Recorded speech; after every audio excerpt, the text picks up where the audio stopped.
তো বন্ধুরা, আজ আমি শেখাবো তোমাদের বর্গমূল।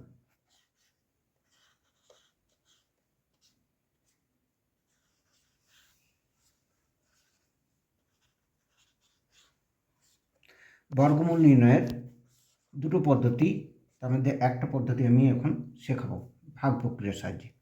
যেমন ধরো, একটা সংখ্যা 1764, এই সংখ্যাটা কীভাবে বর্গমূল করবে?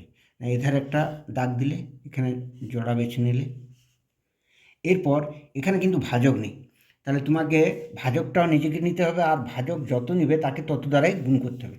এখানে ধরো আমি কেমন তাকে তত দ্বারা গুণ করতে হবে, 1 স্কোয়ার বা 1 গুণিত 1 সমান কত 1, 2 স্কোয়ার 2 গুণিত 2 মানে 4, 3 স্কোয়ার 3 গুণিত 3 মানে 9, 4 স্কোয়ার 4 গুণিত 4 মানে 16, 5 স্কোয়ার 5 গুণিত 5 মানে 25, 6 স্কোয়ার 6 গুণিত 6 মানে 36, 7 স্কোয়ার 7 গুণিত 7 মানে 49, 8 স্কোয়ার 8 গুণিত 8 মানে 64, 9 স্কোয়ার 9 গুণিত 9 মানে 81।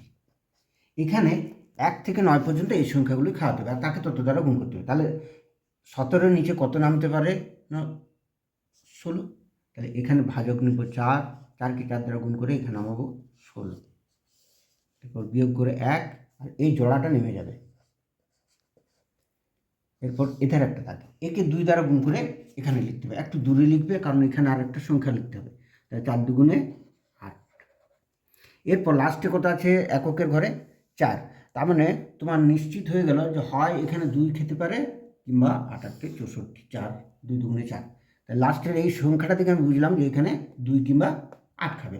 তো প্রথমে আমি 2 দ্বারা চেষ্টা করি, এখানে 2 এখানেও 2, 2কে 2 দ্বারা গুণ করলে 4, 8 দুগুণে 16 মিলে গেল। তাহলে এই সংখ্যাটা হলো বর্গমূলের সংখ্যা। তুমি দুভাবে কথায় লিখতে পারো নির্ণয় বর্গমূল, নতুবা লিখতে পারো √1764 = 1।